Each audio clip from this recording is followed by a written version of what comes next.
동물이 더는 먹을 것으로 보이지 않게 되자 식물식은 아주 쉬 할 수 있었습니다.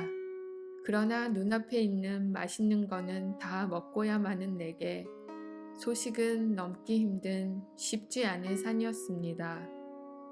생채식만 자랄 때는 소식이 그리 어렵지 않습니다. 배부르면 수저가 딱 놓아지기에. 그러나 화식에 입을 대고 그것이 맛있게 느껴지는 순간이 오면 어느새 소식은 딴 나라 이야기가 되어버립니다.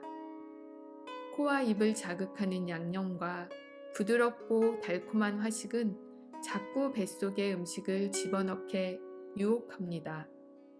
우리는 마음이 헛헛할 때, 스트레스 받을 때도 아무 생각 없이 음식을 뱃속에 집어넣습니다. 그런다고 헛헛한 마음이 채워지거나 스트레스가 풀리지는 않습니다. 죄 없는 내 몸만 축나고 내 몸만 혹사당합니다. 식물식 초기부터 마음을 다잡을 때마다 읽었던 책이 200년 전 살았던 미즈노 남부쿠 책이었습니다. 식물식 이후에 읽었던 책 중 가장 많이 읽은 책이기도 합니다.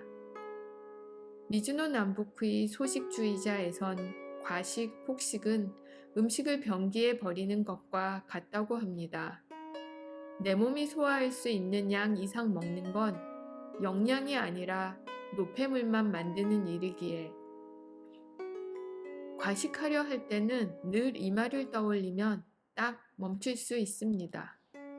소식한다는 건 단지 음식을 적게 먹는 것이 아니라 욕심과 욕망을 내려놓는 것과 같습니다. 좀 더 먹고 싶을 때 숟가락을 딱 내려놓을 수 있는 절제이기도 합니다. 식탐을 버리고 소식하고 소박한 음식을 정해진 때에 먹는 것이 운명을 바꾼다고 미즈노 남부쿠는 말합니다. 맛난 것 찾아 먹는 미식도 욕망이 가득한 식탐에서 비롯된 것이라 이 또한 과식, 폭식과 같은 것으로 봅니다. 소식을 잘 하다가도 한번 무너지면 어느새 꾹꾹 집어넣고 있는 나를 봅니다. 과식은 내 몸을 힘들게 하고 똥오줌만 만들 뿐이라는 사실을 잘 알면서도 가끔 입에 항복하고 욕망에 무릎을 꿇고 맙니다. 미즈노 남부쿠 책을 여러 번 읽었지만 이번에 소식주의자를 읽고 다시 욕심을 내려놓고 소식하려 합니다. 시기를 다룬 책이기도 하지만 삶을 어떻게 살아가야 할지를 다룬 책이기도 합니다. 소식이 어떻게 부와 장수를 불러오는지, 어떻게 운명을 바꾸는지 조근조근 설명하고 있습니다. 서로 소식이 부와 장수를 불러오지 않는다 할지라도 내 몸과 맑은 정신을 위해서라도 적게 먹으려 합니다. 화려하고 맛난 음식을 좇는 대신 소박하고 단순한 음식을 단물 날 때까지 꼭꼭 씹어서 배가 할랑할랑하게 조금 덜 먹으려 합니다. 욕심을 버리고 스스로 절제하는 소식하며 맑은 영혼으로 살아가고 싶습니다. 맛있는 거 좋고 많이 먹으면 나 스스로가 탁해지는 걸 느낍니다. 그동안 나를 돌아보며 미식, 과식, 폭식을 내려놓고 다시 조식해야겠습니다. 내 가슴을 쩌렁쩌렁 울렸던 미즈노 남부쿠의 말을 모아보았습니다. 배불리 먹고서는 맑은 영혼을 유지할 수 없습니다. 절제하여 소식하며 술과 고기를 멀리하고 곡식과 채소로 검소한 조식까지 실천한 사람은 천수를 다하고 죽는 법입니다. 관상이 대단히 좋더라도 젊을 때부터 미식을 삼가야 합니다. 미식이란 음식에 대한 교만하고 사치하는 마음 때문에 생깁니다.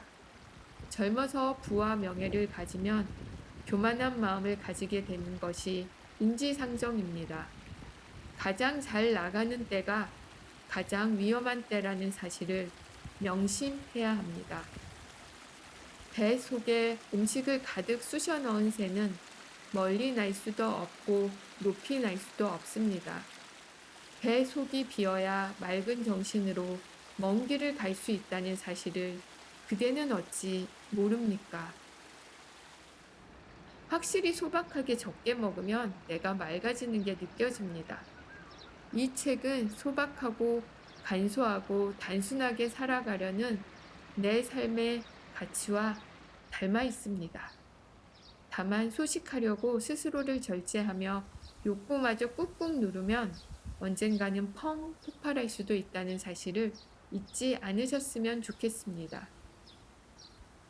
자연스럽게 절제하는 것이 아니라 스스로를 억누르기만 한다면 용수철처럼 끊임없이 식욕이 튀어오를 수도 있습니다. 소식의 양날이 아닐까요? 그렇다 해도 물건에서 탈탈 벗어나듯이 음식에서도 훌훌 벗어나고 싶습니다. 욕심을 내려놓는 소식, 식물식보다 더 어려운 소식, 다시 한번 도전해보고 싶습니다. 여러분도 한번 해보시지 않으시겠어요?